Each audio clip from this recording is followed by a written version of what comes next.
Mama, I can't even believe it. But I guess I got to. I'm looking right at it.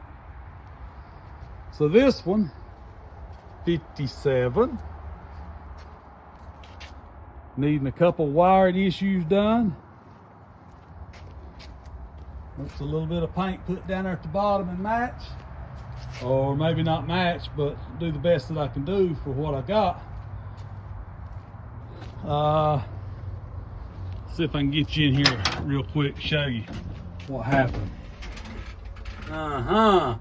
It burned it up, melted up, grilled cheese style, Mama.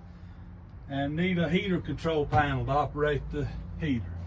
Y'all stay with me.